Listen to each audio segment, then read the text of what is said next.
this special edition of our series of Poets and Poetry by Indira, we bring you now translations from Indian languages, of course into English. And this is going to be every Friday this month. In our series on poems from the Indian languages, we have a poem in Hindi today. Hindi? Yes, the official language of India, and spoken in about 20 countries across the world. How old is Hindi?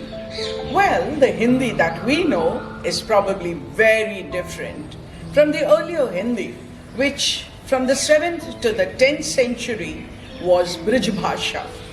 And then we moved on to Khadi Boli.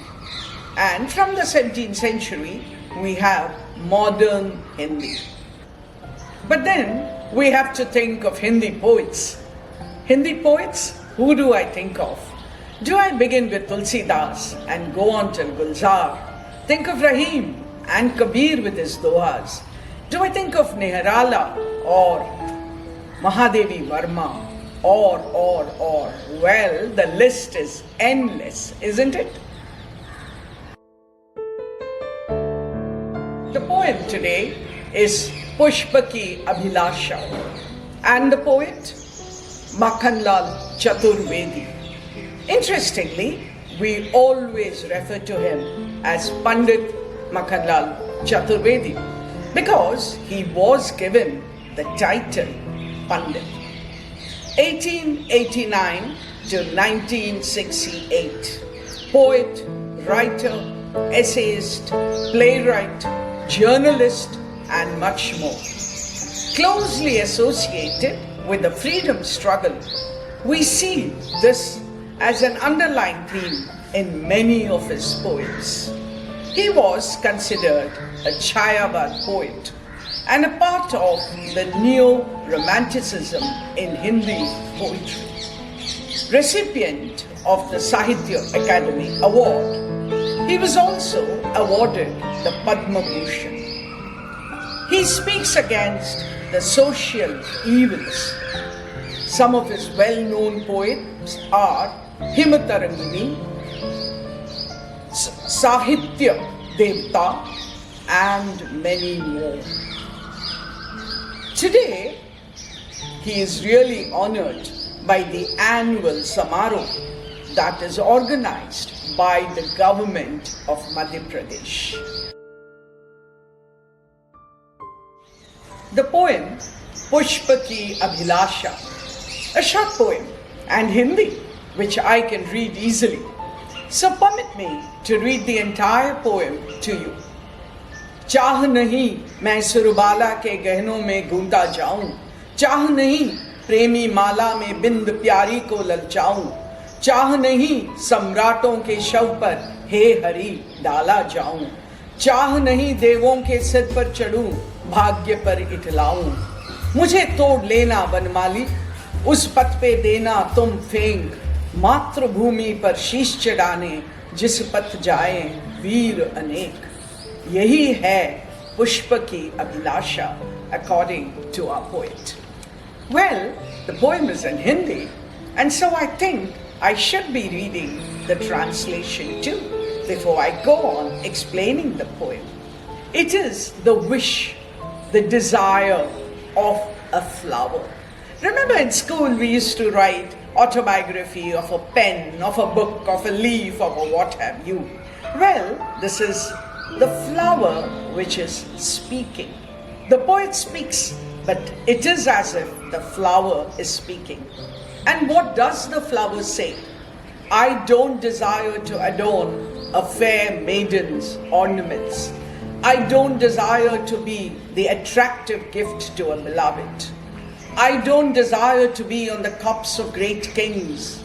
I don't desire to be on the idols of gods. Well then, if I don't want all this, what does the flower want? I'd rather be plucked to be thrown on the path on which march the brave to sacrifice their love for their motherland. You get that? what does the flower want? What is the great desire of the flower? I told you already that our poet was associated with the freedom struggle. And this poem was certainly written before India gained independence. And therefore the poet says that the flower wishes to adorn the path on which the soldiers, those great freedom fighters, the patriots who are willing to sacrifice their lives for their motherland. He says, Matru Bhumi par sheesh chadave. You know, when we look at a poem in another language and we attempt a translation, what happens, right? Something is lost because every language has its own cultural connotation, significance, and that is why I love the phrase lost in translation. You can't say to lay down their heads. It sounds so odd in English. Because in English I would say sacrifice their lives. But in Hindi it sounds beautiful when we say Matru Bhumi par sheesh chadane, right? Laying down their lives. So it goes on with the various ways in which a flower can be used. Of course, the best way to appreciate a flower is to allow it to be on the plant in the midst of nature. But man, by his greed, by his wish, by putting himself at the center of everything, plucks the flower. And why does he pluck the flower? Probably some of you are looking at me and saying, well, you too have flowers on your hair. Well, I do that. It's a part of the culture of some parts of India, as you know. But this flower doesn't want to be used for the beloved, or even for the gods, or even on the cups of a king. Because all that this flower wants, Pushp Ki Abhilasha kya hai?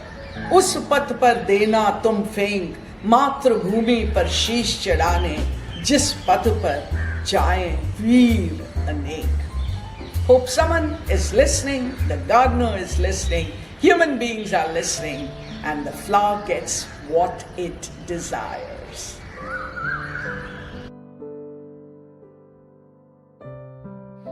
A simple poem, a simple rhyme scheme, with not too many figures of speech.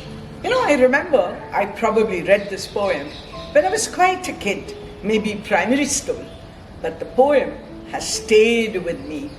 It's not a sad poem, but it's certainly a poem that sets you thinking. There's another poem which is called Ek Phool Ki Chaah. I think that is really a sad poem, because there a child desires to have a flower. But well, then that's another poem, and maybe we'll keep it for another day. So to come back to this poem, you would notice that it has repetition. Repetition both in the beginning of lines as well as at the end of lines. Look at chaah nahi, chaah nahi, chaah nahi. You know, this is a philosophy which is called the neti philosophy. Ye bhi nahi, ye bhi nahi, ye bhi nahi, to ye kya hai? We could reach that.